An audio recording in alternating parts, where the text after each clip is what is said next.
اور جتنے بھی سوال و جواب الندوہ میں بھیجے جاتے ہیں ان کے بارے میں چند ایک چیزیں آپ ضرور اپنے ذہن میں رکھیں۔ ایک دو انتظامی امور ہیں، ان کو بھی ذہن میں رکھیں، اور ایک دو ایسی چیزیں ہیں جن کا بہت صراحت اور صفائی سے کئی مرتبہ اعلان کیا جا چکا ہے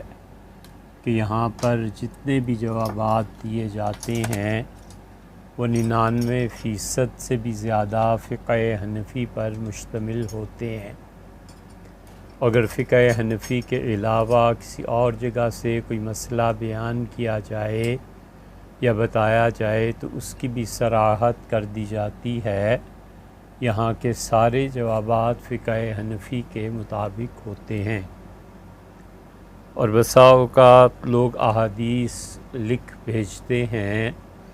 تو آپ نے سنا ہوگا ان کو بھی یہی جواب دیتے ہیں کہ ہمارا کوئی تعلق اہل حدیث سے نہیں ہے۔ جن اہل حدیث حضرات سے ہم نے پڑھا اور ہمارے اساتذہ تھے رحمہم اللہ، وہ کوئی اور چیز تھے بنسبت ان لوگوں کے جو آج کل کے بعض جہلاء صرف چند ایک مسائل رفع یدین یا تراویح یا طلاق وغیرہ وغیرہ جانتے ہیں، اور اس سے زیادہ ان کا مبلغ علم نہیں ہے۔ تو ان کی خدمت میں بھی یہی عرض کیا جاتا ہے کہ ہم فقہ حنفی کی بات کرتے ہیں، اس کے علاوہ حدیث میں یہ آیا ہے اور حدیث میں یہ آیا ہے، تو بسا اوقات علمی مباحث ہوتی ہیں، اس سے اجتناب نہیں، لیکن فتویٰ براہ راست حدیث پہ دینا یہ بڑے لوگوں کا کام ہے، اور یہاں یہ نہیں ہو سکتا، نہ ہوتا ہے۔ دوسری چیز، جہاں تک عقیدے کا تعلق ہے، ہم ٹھیٹھ ماتریدی ہیں، اور ماتریدیہ میں بھی وہ لوگ جو اللہ تعالیٰ کی صفات کو اللہ کے ذمے اور حوالے کرتے ہیں، اور ہمارا خالصتاً تعلق التفویض مع التنزیہ سے ہے۔ حتیٰ کہ انہی کے ماتریدیہ کا دوسرا گروہ جو التعویل مع التنزیہ کا قائل ہے، ہم تو اس کی طرف نہیں جاتے، کو جائیے کہ اشاعرہ کی طرف جائیں، اور اشاعرہ کے علم کلام میں دو مسائل سے ہم ان سے ہٹے ہیں، اور ان دو مسائل کو باقاعدہ ریکارڈ کروایا ہے کہ یہاں پہنچ کر ہم نے ماتریدیہ کی بجائے جو مسلک حضرت مجدد الفسانی سرہندی رحمۃ اللہ نے اختیار کیا ہے اسے ہی پسند کرتے ہیں اور اختیار کرتے ہیں۔ اور علم کلام کے اعتبار سے ہم ٹھیٹھ ماتریدی، اس لیے جتنی بھی آراء وہ خوارج کی ہیں، جتنی بھی آراء اہل تشیع کی ہیں، جتنی بھی آراء معتزلہ کی ہیں، جتنی بھی آراء جہمیہ کی ہیں، اور جتنی بھی یہ جدید ان پڑھ اور بغیر علم کلام کا مطالعہ کیے ہوئے عقیدے کی کتابوں میں دخل دینے والے، یہ جتنے بھی ہیں، جہاں جہاں ان کا اور ماتریدیہ کا آپس میں اختلاف ہے، ہم ان سب کے عقائد کو گمراہ پر مبنی قرار دیتے ہیں، چاہے وہ گمراہی ایک کو، چاہے دو ہوں، چاہے 9 ہوں، چاہے وہ پورے کا پورا مسلک ان کا علم کلام میں الگ ہو، اس سے کوئی فرق نہیں پڑتا۔ جہاں ماتریدیوں نے ان کی تردید کی ہے، ہم اسی کے قائل ہیں۔ ہم اللہ کی پناہ مانگتے ہیں کہ اپنے ان اکابر نے حنفی فقہا ہوں فروعات میں، اور حنفی ماتریدی ائمہ ہوں اصول میں، فقہ اکبر میں، ہم کبھی بھی ان کی مخالفت کریں اللہ کی پناہ۔ کتاب و سنت سے جو انہوں نے سمجھا ہے اور جو وہ تحریر کر گئے ہیں، ہم اس کے پابند ہیں۔ بھئی دو لفظوں میں اللہ اللہ خیر صلی اللہ، کسی کو سننا ہے اس کی مرضی، چاہتے تو ہم یہ بھی نہیں کہ کوئی سنے، لیکن کسی کو سننا ہے تو اس کی مرضی، نہیں سننا بسم اللہ، 1000 بار نہ سنیں۔ اور اسی طرح اگر کوئی شخص یہ سمجھتا ہے کہ ہم ماتریدیوں کی مکمل تقلید میں گمراہ ہیں، یہ اس کا فتویٰ اللہ تعالیٰ اسے نصیب فرمائے، اس میں برکتیں دے۔ ہم بالکل قطعاً اس راہ سے نہیں ہٹیں گے، نہ ہٹنا چاہتے ہیں جو راہ کتاب و سنت کی موجودگی میں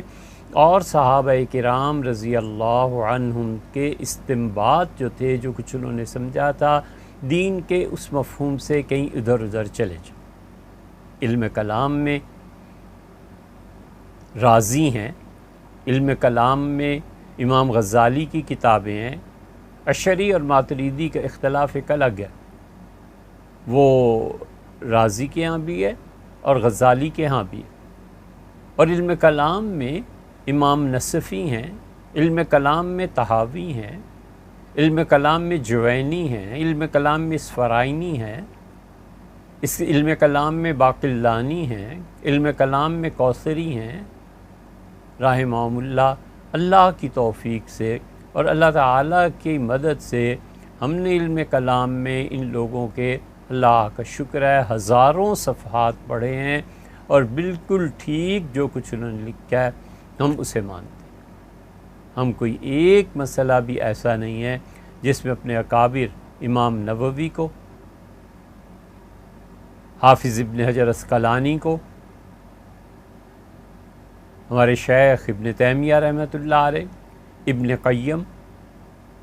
ان حضرات کو یہ سمجھیں کہ یہ گمراہی پر ہے، معاذ اللہ، استغفر اللہ۔ کوئی ایک مثال لے لیجئے،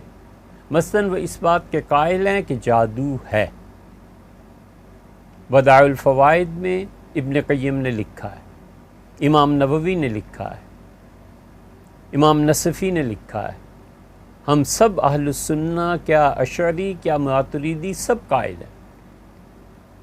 جادو کے ہونے میں اختلاف ہے معتزلہ کا، وہ جادو کو کچھ نہیں مانتے، اور اختلاف ہے اہل تشیع کا۔ یہ جتنے بھی ملک میں جادو کا علاج کرنے والے نقوی، جعفری، شاہ صاحبان ہیں، ہم نے کئی ایک سے کہا کہ یار آپ کے عقیدے میں ہے کہ جادو کچھ نہیں ہے، اور بہت سو کو پتہ ہی نہیں تھا اپنے عقیدے کا۔ اور نجفی صاحب سرگودا میں بہت طویل عمر ان کی ہو گئی، اب تو 90 سے بھی زیادہ کے ہو گئے۔ ہم ان کے پاس گئے اور عقیدے کے سلسلے میں کچھ باتیں عرض کرنی تھی کئی برس پہلے، تو ہم نے کہا حضرت ہم تو جادو کے قائل ہیں، آپ تو اس کے قائل نہیں ہیں نا؟ تو انہوں نے برملا صاف لفظ میں کہا، میں نے لکھ بھی دیا اس کو کہ ہم جادو کے قائل نہیں۔ معتزلہ کا اور اہل تشیع کا یہ عقیدہ ہے کہ جادو نام کی چیز نظر بندی کے علاوہ کچھ نہیں، حتیٰ کہ ہمارے حنفی بہت بڑے ائمہ میں سے ابو بکر جساس رازی رحمہ اللہ اس بات کے قائل ہیں۔ رحمہ اللہ اس لیے کہہ رہا ہوں کہ وہ آدمی بہت بڑا تھا، بہت بڑا تھا۔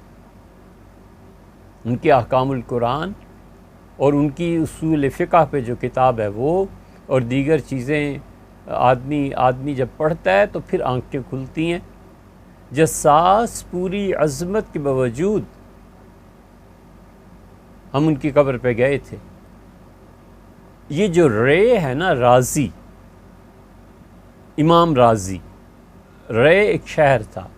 یہ سب اس کی طرف منسوب ہیں کہ یہ اس شہر کے رہنے والے تھے، اور موجودہ دنیا میں وہ تہران ہے۔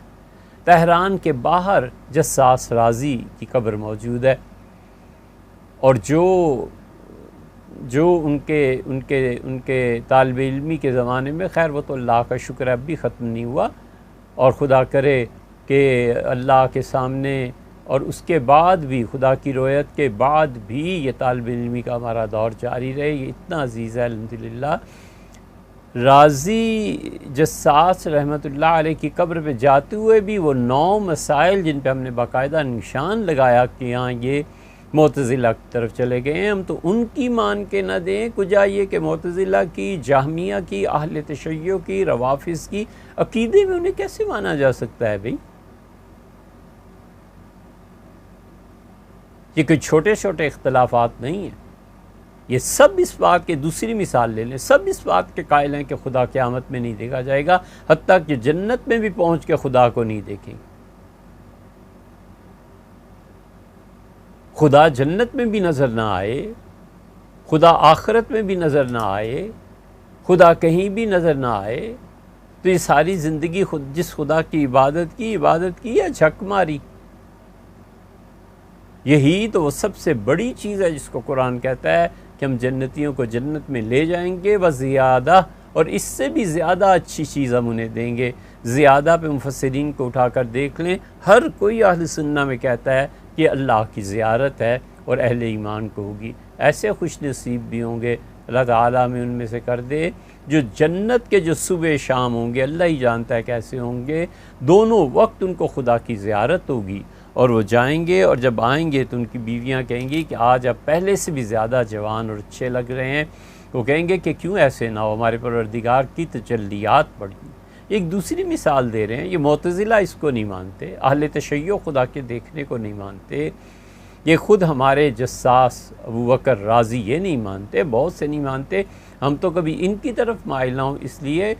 تو اوروں کا تو ذکر ہی کیا ہے، اس لیے آپ میں سے جو بھی سنتا ہے اچھی طرح یاد رکھنا چاہیے کہ علم کلام میں، اپنے عقیدے میں ہم ٹھیٹھ اہل السنہ سے تعلق رکھتے ہیں، اور اہل السنہ سے اگر ایک بال کے 1000 حصے کر لیے جائیں نا، اس حد تک بھی ہٹنے کو تیار نہیں ہے۔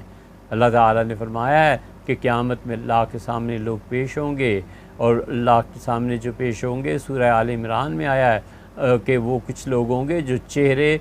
روشن ہوں گے، خوش و خرم ہوں گے، تازہ ہوں گے، ہنستے ہوئے چہرے اپنے پروردگار کے سامنے، اور کچھ ہوں گے نسودت وجوہ، جن کے چہرے سیاہ ہو جائیں گے۔ فَأَمَّا الَّذِينَ اسْوَدَّتْ وُجُوهُهُمْ، اور جن لوگوں کے چہرے سیاہ ہوں گے وہ جہنم میں جائیں گے۔ اور اس کی تفسیر میں عبداللہ ابن عباس صحابی ہیں،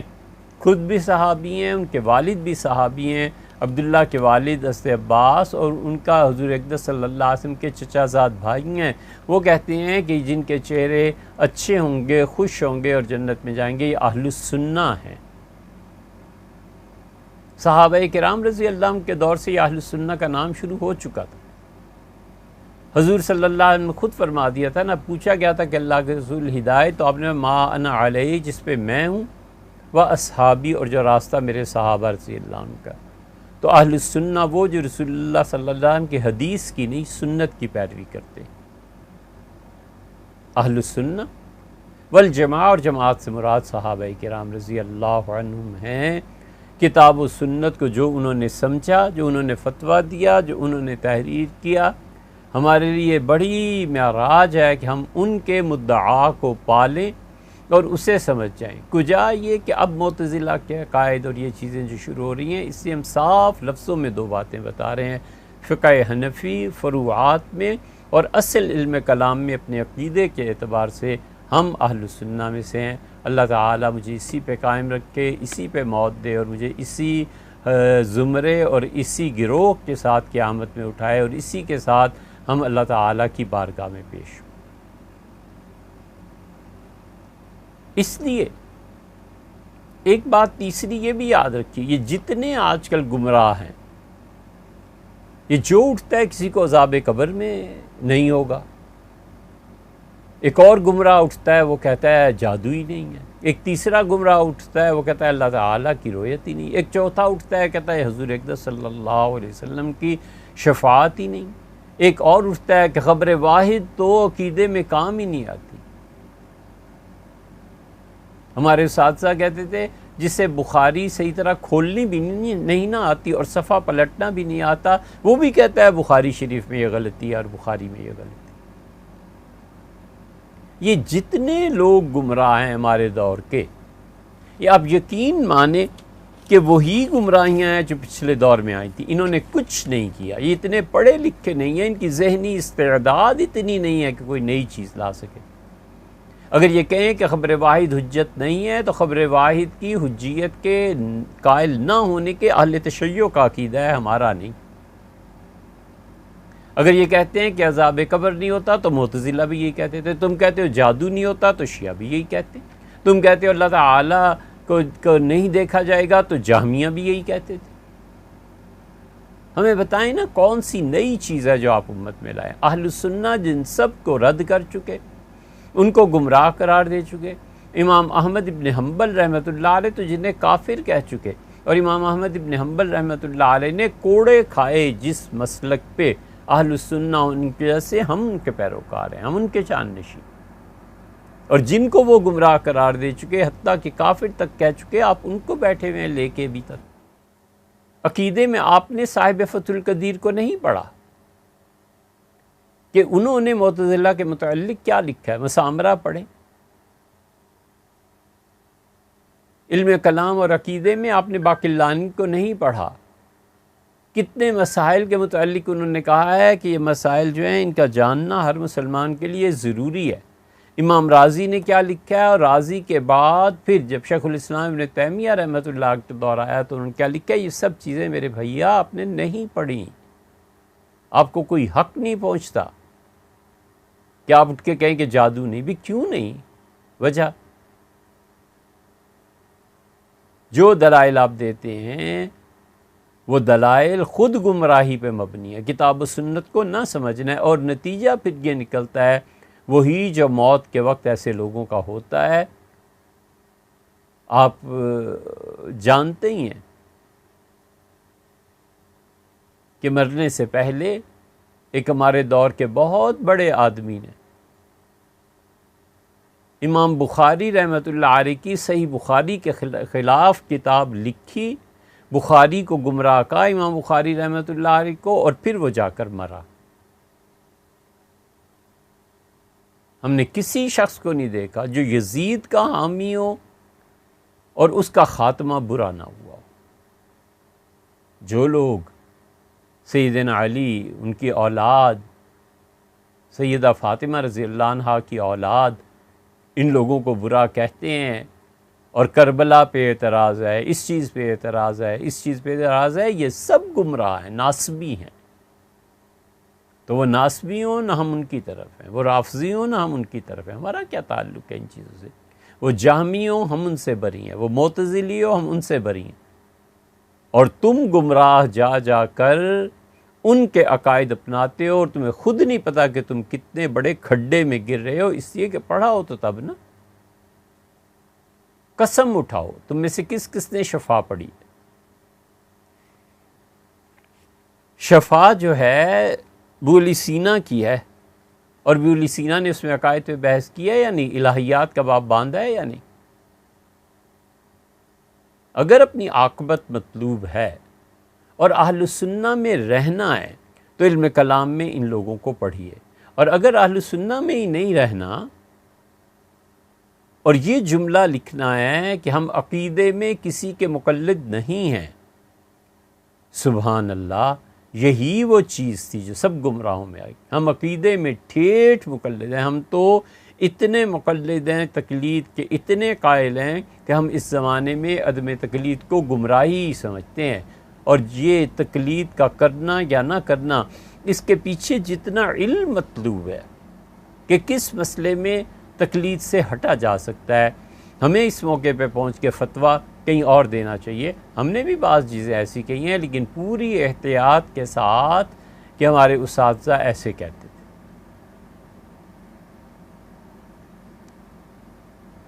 اور آپ لوگ محض عقل کی بنیاد پہ، عذاب قبر نہیں ہے، سبحان اللہ۔ سیدنا حسن میں یہ غلطیاں، سیدنا حسین رضی اللہ عنہم میں یہ غلطیاں،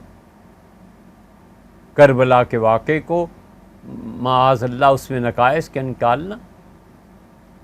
اور پھنستے کہاں ہیں؟ اصل میں یہ ساری گمراہیاں آ جاتی ہیں جب حدیث کی بات آتی ہے تو منکرین حدیث بن جاتے ہیں۔ تو اس لیے ہم یہ وضاحت ضروری سمجھتے ہیں کہ ہم اہل السنہ میں سے ہیں، اور اہل السنہ میں فروعات میں فقہ حنفی پہ عمل کرتے ہیں، فقہ اکبر میں ہم اہل السنہ میں ہیں، اور فقہ اصغر میں حنفی فقہ کے قائل ہیں۔